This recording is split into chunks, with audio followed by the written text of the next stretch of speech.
नमस्कार मित्रों, आज हम वर्णमाला का दूसरा लेक्चर शुरू कर रहे हैं। एक लेक्चर हम पहले करा चुके हैं, तो तुरंत सब्सक्राइब करिए हमारे चैनल को और आगे नोट्स बनाइए। अपने कॉपी पेन लेकर बैठो और अपने पूरी वर्णमाला पूरा हिंदी कराने जा रहा हूँ मैं, ठीक है। तो आज एक लेक्चर हो गया, आज दूसरा लेक्चर है।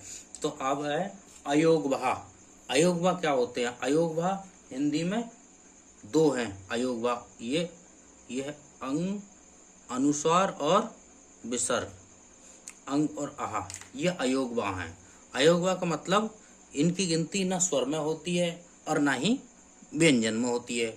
नहीं, इनका बयान नहीं किया जा सकते। इनका अगर एक्सप्लेन है, इसकी व्याख्या है, इसका मतलब है कि अयोगवाह वह शब्द होता है जिसका वहन नहीं किया जा सकता। वहन मतलब जिसके साथ नहीं प्रयोग किया जा सकता। तो अयोगवाह अंग और आहा। ये अंग जो है इसे क्या बोलते हैं? अनुस्वार। क्या? अनुस्वार। और ये विसर्ग है, विसर्ग, ठीक है। अनुस्वार और विसर्ग, अयोगवाह अंग। तो इसका एक्सप्लेन क्या था? जिसका वहन नहीं किया जा सकता, जिसका वहन न किया जाए, जिसका वहन ना किया जाए वह क्या है? अयोगवाह है वो, ठीक है। अयोगवाह ना इनकी गिनती स्वर में होती है ना ही व्यंजन में होती है। लेकिन अगर स्वर को इनकी जरूरत पड़ती है तो ये स्वर के साथ लग जाते हैं, और व्यंजन को इनकी जरूरत पड़ती है तो व्यंजन के साथ लग जाते। जैसे जैसे आ है, इस पर बिंदी लगा दो, अनुस्वार अंगूर, ये हो गया अंगूर। तो अब स्वर के साथ इसकी जरूरत पड़ गई तो ये स्वर के साथ लग गया। अब ऐसे कंकड़ है, कंकड़, कंकड़। अब इसे काके व्यंजन के साथ इसकी जरूरत पड़ गई, इसे अनुस्वार की, तो ये व्यंजन के साथ लग गया। तो इस जिसको मतलब अयोगवाह शब्द अगर स्वर को जरूरत होती है तो स्वर के साथ लग जाते हैं, अगर इनकी जरूरत व्यंजन को होती है तो व्यंजन के साथ लग जाते हैं, ठीक है। और क्या है महत्वपूर्ण बात यह है कि ये दोनों ही शब्द अंग और आहा तत्सम शब्द होते हैं, तत्सम शब्दों के साथ प्रयोग होते हैं। अगर परीक्षा में कोई शब्द आता है, माना ये आ गया, तो अभी ये पहचान नहीं पाओगे, तो सबसे बढ़िया ये है कि इस पर अनुस्वार की बिंदी लग रही है, अनुसार है, तो अनुसार है तो ये तत्सम शब्द होगा। ये दोनों क्या हैं? तत्सम। ये दोनों अगर किसी शब्द के साथ हो तो वह शब्द तत्सम हो जाएगा, और स्वर के साथ भी लग जाता है और इनका प्रयोग व्यंजनों के साथ भी होता है, ठीक है। फिक्स नहीं है। तो ये ट्रिक हो गई कि ये दोनों क्या है? संस्कृत के शब्द हैं, अंग और आहा। तत्सम शब्दों के साथ इनका प्रयोग होता है, ओके। अब है आगत स्वर। आगत स्वर मतलब, आगत का मतलब आया हुआ, आगत स्वर, आगत का मतलब आया हुआ, यानी विदेश से आया हुआ स्वर। एक ही आगत स्वर है, वो है ये ऑक्सीजन वाला ओ, ये तो एक ही आगत स्वर है ऑक्सीजन वाला ओ। और आगत व्यंजन भी है। आगत व्यंजन क्या है? ये सॉरी, फे और ये जय, इनके अंदर ये नुक्ता लगता है, बिंदी, तो ये आगत व्यंजन होते हैं। फिलहाल हम बात कर रहे हैं आगत स्वर के। आगत स्वर क्या है? ओ, एक ही आगत स्वर है। जैसे इनका प्रयोग अंग्रेजी के कुछ शब्दों को हिंदी में लिखने के लिए, जैसे क्या, ऑफिसर, ऑफिसर, ठीक है, डॉक्टर आदि शब्द लिखने के लिए इनका प्रयोग किया जाता है, ठीक है। तो हिंदी में एक ही आगत स्वर है, वो क्या है? ओ, ये आगत स्वर हो गया, ठीक है। अंग्रेजी के शब्दों को हिंदी में लिखने के लिए आगत स्वर का प्रयोग किया जाता है। अब है जीव प्रयोग के आधार पर स्वरों का वर्गीकरण। अभी नोट्स बना लें। जीव प्रयोग के आधार पर स्वरों का वर्गीकरण। तो जीव प्रयोग के आधार पर स्वरों का वर्गीकरण क्या है? तीन तीन भेद हैं, ये तीन प्रकार हैं, ये तीन आधार पर स्वरों को बांटा गया है जीव प्रयोग के आधार पर। कौन कौन से हैं? नंबर एक, जैसे जीव के अग्रभाग से कुछ स्वरों का उच्चारण होगा, कुछ मध्य भाग से और कुछ पश्च भाग से। तो जो अग्रभाग से होगा वो अग्रस्वर कहलाएंगे। ये है अग्र स्वर, यानी जीव के अगले भाग से बोले जाने वाले स्वर अग्रस्वर। और दूसरा मध्य स्वर, मध्य स्वर, जीव के मध्य भाग से बोले जाने वाले स्वर मध्य स्वर कहलाएंगे। और तीसरा हो गया पश्च स्वर, पश्च स्वर, जो जीव के पिछले भाग से बोले जाएंगे। अग्रस्वर अग्र भाग से हो गए, मध्य स्वर मध्य भाग से, और पश्च स्वर पश्च भाग से जीव के। अभी जीव बना लेते हैं हम, ये हो गई जीव, ठीक है, ये जीव हो गई मान लो। अब इसका डिवाइड कर लेते हैं, ये अग्रभाग हो गया, ये मध्य भाग हो गया, ये क्या हो गया? ये अग्रभाग, अग्रभाग है ये, और ये मध्य है, ये पश्च भाग हो गया जीव का। तो ये अग्रभाग से बोले जाने वाले स्वर अग्रस्वर कहलाते हैं। जैसे अग्रस्वर से क्या है? ई ए, ई ए। तो ये क्या है? अग्रभाग अग्रस्वर कौन से को हो गए? छोटी ई, बड़ी ई, छोटी ई, बड़ी ई, छोटी ए और बड़ी ए। ये अग्रस्वर कितने हो गए? 4। ये हो गए अग्रस्वर की संख्या 4। मध्य स्वर केवल एक है, ये है छोटा आ। मध्य स्वर की संख्या क्या है? 1। अब पश्च स्वर, जितने स्वर 1 2 3 4 5, 1 2 3 4 5, अब 11 में से 5 घटा दो तो 6, 6 5 11। अब 6 स्वर पश्च स्वर होंगे। कौन सा रह गया? देखो, बड़ा आ पश्च स्वर होगा, बड़ा आ। और क्या? छोटा ऊ, बड़ा ऊ, छोटा ऊ, बड़ा ऊ, और छोटी ओ, बड़ी ओ। और क्या रह गया? 1 2 3 4 5 रहेगा। ये केवल ये होगा नाद टाइप का।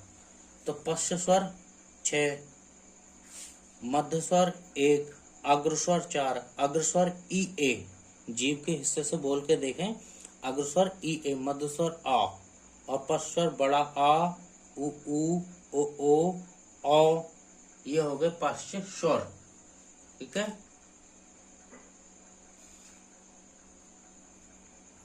और रेर तो कंठ से बोला जाता है, मूर्धन्य कंठ से, ठीक है।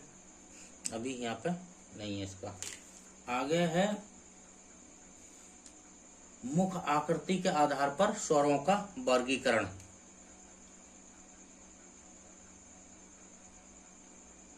मुख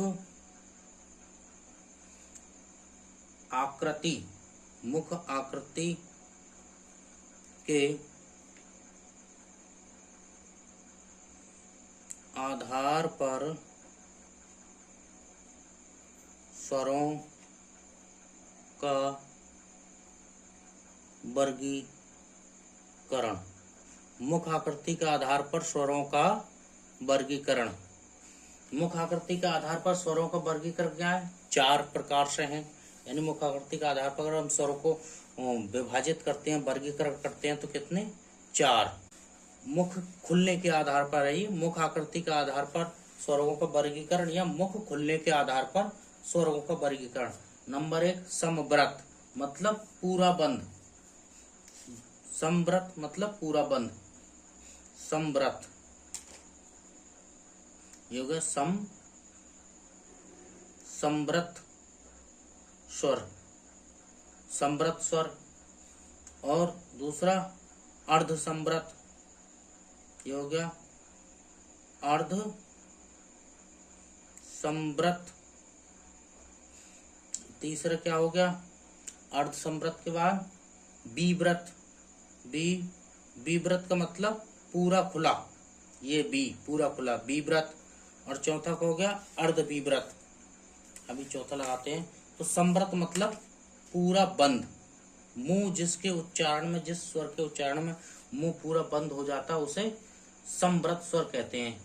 ठीक है, तो जैसे मुंह बंद करके बोले को शब्द ई ऊ, छोटी ई और बड़ी ई, छोटा ऊ और बड़ा ऊ, ये अगर मुंह बंद करके ई ऊ, दांत से दांत भिड़ा के मतलब मुंह बंद करके ये शब्द बोले जा सकते हैं, ई ऊ। ठीक है। अर्ध संवृत क्या, इनसे कुछ अधिक, यानी पूरा मुंह बंद है, या संवृत का मतलब पूरा क्लोज है मुंह, और इससे कुछ खुला। अर्ध संवृत मतलब ओपन से एक होगा, ये होगा क्या नाम, बीव्रत मतलब पूरा खुला, और अर्ध बीव्रत आएगा वो खुले से कुछ कम खुला, पूरे खुले से कुछ कम। और ऐसे ये संवृत है, संवृत पूरा बंद है और पूरे बंद से कुछ खुला हुआ, तो ये अर्ध संवृत आएगा। इसमें क्या आएगा, अर्ध संवृत में छोटी ए और छोटी ओ। अर्ध संवृत में क्या है, छोटी ए और छोटी ओ, ये जानना है। संवृत मतलब पूरा बंद, ई ऊ। अर्ध संवृत छोटी ए छोटी ओ।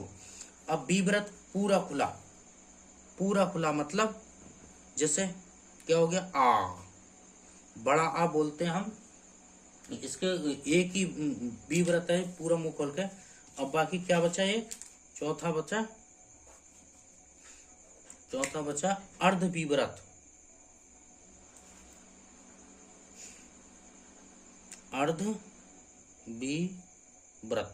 अर्ध बीव्रत मतलब पूरे खुलने से कुछ कम, मतलब अब इसमें क्या है, इसमें दो हैं, एक बड़ी ए और बड़ी ओ, ये बच गए, यानी इसका अपोजिट है ये, देख रहे हैं। अर्ध संवृत में छोटी ए छोटी ओ, और अर्ध बीव्रत में बड़ी ए बड़ी ओ, संवृत में ई ऊ और बीव्रत में बड़ा आ, यानी पूरा खुल रहा है यहाँ पे मुंह। ठीक है, थोड़ा सा अंतर करेंगे, ये याद हो जाएगा। ओके, तो क्या मुख आकृति के आधार पर या मुख खुलने के आधार पर स्वरों का वर्गीकरण 4 हो गया। ठीक है, अब ओष्ठ प्रयोग के आधार पर स्वरों का वर्गीकरण, ओष्ठ प्रयोग के आधार पर स्वरों का वर्गीकरण।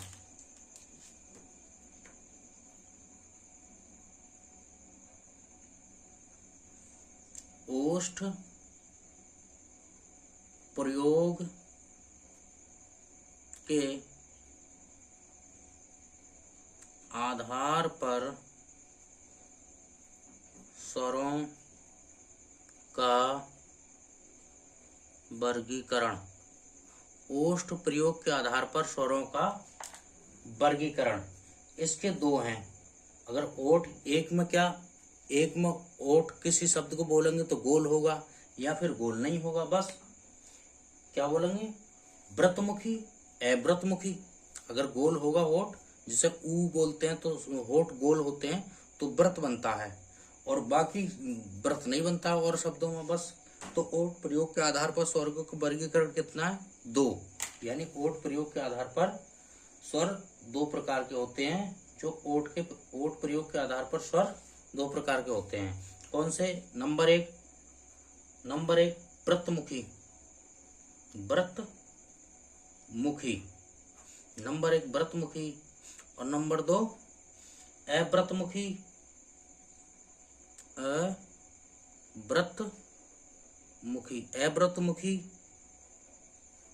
अव्रतमुखी या अर्धव्रतमुखी,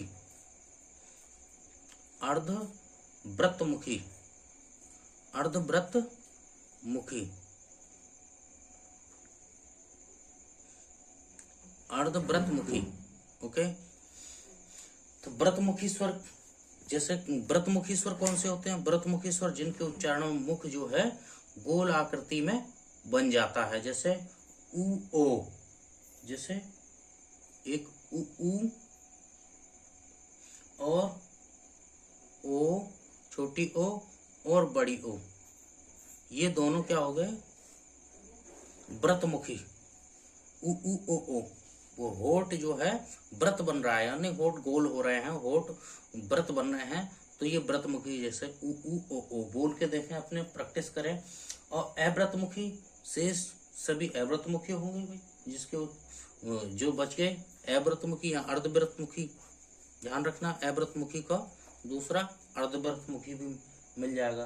तो अव्रतमुखी में कौन से हैं शेष, 1 2 3 4, अब बाकी शेष बच गए। जिन स्वरों को गोलाकार नहीं होता उन्हें अव्रतमुखी कहते हैं। जैसे कौन सा बच गया, एक छोटा आ अव्रतमुखी, बड़ा आ इसमें व्रत नहीं बनता बड़ा आ, और ई में व्रत नहीं बनता दोनों, छोटी बड़ी ई, छोटी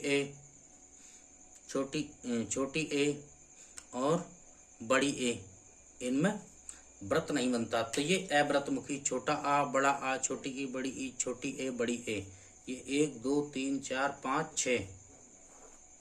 6 हो गए। ठीक है, इनकी संख्या भी अव्रतमुखी स्वरों की संख्या 6 और व्रतमुखी स्वरों की संख्या 4, 6 4 10, 1 11वां रिर बच गया, रिर उसका अलग है, इसका इससे अलग है वो। अब आते हैं व्यंजन वर्ण, ये स्वरों का हमने विभाजन कर लिया।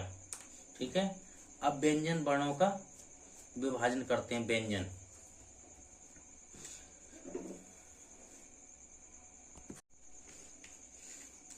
तो अब स्वर हो गए कंप्लीट। अब व्यंजन वर्ण को देखते हैं। व्यंजन किसे बोलते हैं, व्यंजन वह जो स्वरों की सहायता से बोले जाते हैं। व्यंजन वह वर्ण जो स्वरों की सहायता से बोले जाते हैं। वह वर्ण जो स्वरों की सहायता से बोले जाते हैं वो क्या क्या कहलाते हैं, व्यंजन वर्ण कहलाते हैं। व्यंजन वर्ण स्वरों की सहायता से बोले जाते हैं, या फिर एक या अधिक वर्ण मिलकर इनका उच्चारण होता है। एक से अधिक वर्णों के मेल से भी इनका, या एक से अधिक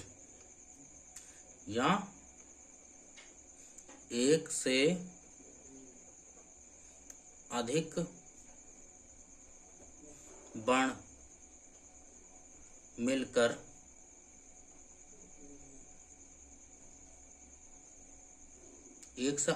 मिलकर व्यंजन वर्ण बनता है।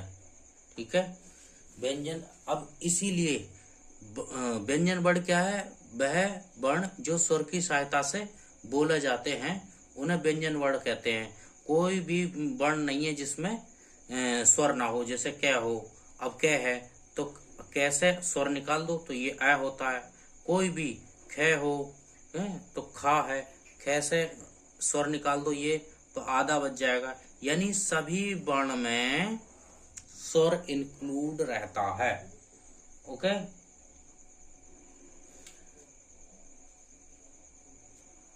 अब मूल व्यंजनों की संख्या हमने कितनी बताई, 33। मूल व्यंजनों की संख्या 33। और इन्हें व्यंजन वर्णों के एक नाम और कहा जाता है, इन्हें बोला जाता है परतंत्र।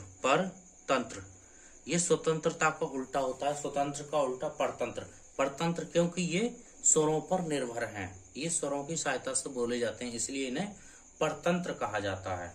ठीक है, तो आप परीक्षा में अगर पूछा जाए तो परतंत्र की पहचान कीजिए। 4-3 स्वर दे रखे होंगे या कुछ, परतंत्र कैसे बोलते हैं, कैसे भी पूछा, अगर परीक्षा को हार्ड करना है उसे तो ये नया शब्द दे देगा कि भाई परतंत्र कैसे बोलते हैं, व्यंजन वर्ण को परतंत्र बोला जाता है। ठीक है, अब व्यंजन के प्रकार बताइए।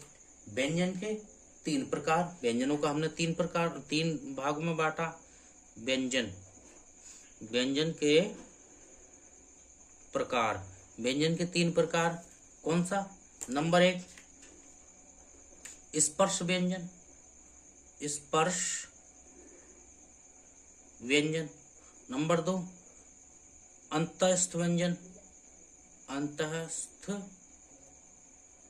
व्यंजन। और नंबर 3 ऊष्म व्यंजन। ऊष्म व्यंजन। ऊष्म व्यंजन का दूसरा नाम संघर्षी व्यंजन भी इसी को बोलते हैं। संघर्षी व्यंजन। अब हमने स्पर्श व्यंजन का इसका नाम दूसरा क्या था? वर्गीय व्यंजन। इसी का नाम वर्गीय व्यंजन या उदित व्यंजन। इनकी संख्या हमने 25 बताई थी। स्पर्श व्यंजन की संख्या 25 बताई थी। अंत्यस्थ व्यंजन 4 हो गए और ऊष्म संघर्षी व्यंजन ये भी 4। अब देख लेते हैं कौन कौन से 25 स्पर्श व्यंजन 25 हो गए। इनका जैसे का वर्ग में का, ख, ग, घ, का, खा, गा, घा और ये अणा। 1 2 3 4 5 ये 5 हो गए। का, च, ट, त और प। 1 2 3 4 5। कचट तप ऐसी है। च, छ, ज, झ। इस लाइन में भी च, छ, ज, झ, च, छ, ज, झ, उआ। और ये ट, ठ, ड, ढ, टा, ठा, डा, ढा, अणा। रामायण वाला ये बिंदी नहीं, अण है, उत्क्षेप व्यंजन हो जाएगा, ये बिंदी नहीं लगेगी इसमें। तो ये 5 हो गए। ये भी 5। और ये ता के बाद था, त, थ, द, ध और न, ये भी 5। ये पा वर्ग में पा, फा, पा वर्ग में पा, फा, ब, भ और मा, ये भी 5 वर्ड हो गए। 5 10 15 20 25। तो ये कितने हो गए? स्पर्श व्यंजन या उदित व्यंजन या वर्गीय व्यंजन, ये 25 हो गए। ठीक है। शुरू का कहा था? का वर्ग, पहला का वर्ग, दूसरा चा वर्ग, तीसरा टा वर्ग, चौथा ता वर्ग, पांचवा पा वर्ग। ये 5 वर्ग आ गए। ठीक है। 25वां। और अंत्यस्थ व्यंजन हमने बताया था 4 होते हैं। कौन सा? य, र, ल और ब। य, र, ल, ब अंत्यस्थ व्यंजन होते हैं। अब इसमें क्या है? य और ब, ये या और ब, ये या और बा, ये 2 वर्ण जो होते क्या थे? अर्धस्वर। बहुत परीक्षा में पूछा जाता है कि अर्धस्वर पहचानिए। 3 अलग दे रखा है, एक य ब में से एक दे रखा होता है। तो ये अर्धस्वर कौन से हैं? य और ब अर्धस्वर होते हैं। और ल क्या है? ल पार्श्विक व्यंजन है। ल क्या है? यह है पार्श्विक व्यंजन। ले क्या है? पार्श्विक व्यंजन है। ठीक है। और रे प्रकंपित या लुंठित। क्या? लुंठित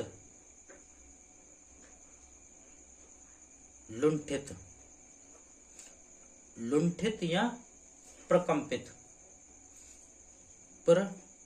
लुंठित या प्रकंपित। ये रे को कई बार परीक्षा में पूछा गया है कि ये क्या है? रे का उच्चारण प्रकंपित या लुंठित व्यंजन है ये। और ल पार्श्विक है, ब अर्धस्वर है, या अर्धस्वर है। ऊष्म व्यंजन 4 होते हैं। ऊष्म व्यंजन जैसे ये बड़ा सा, और ये मूर्धन्य सा यानी पेट फटा सा, और ये छोटा सा दंत वाला सा, और ये सा और ये हा को काकल्य भी बोला जाता है। काकल्य व्यंजन। ठीक है। तो यहाँ ये 4 हो गए क्या? ऊष्म व्यंजन। सा शाहा ऊष्म व्यंजन 4। और ये क्या है? ये और ब अर्धस्वर। ल पार्श्विक, रे लुंठित या प्रकंपित व्यंजन। ओके। और महत्वपूर्ण एक प्रश्न ये यहाँ से बहुत बनता है। ये हो गए पंचम वर्ण ये क्या होता है? पांचवें वर्ण ये होते हैं नासिक्य, नासिक्य, नासिक्य, यानी नाक की सहायता से बोले जाने वाले वर्ण नासिक्य वर्ण। नोट्स बना लेंगे। नासिक्य वर्ण ये 5 ड़े उए ड़े ने में, क्या क्या क्या क्या अणे अणे उए ड़े ने में। ठीक है, तो ये 5 वर्ण नासिक्य वर्ण होते हैं। ये कई बार परीक्षा में पूछा गया है। ठीक है, आगे आगे संयुक्त व्यंजन। संयुक्त व्यंजन से पता चल रहा है कि वो 2 या 2 से अधिक व्यंजन की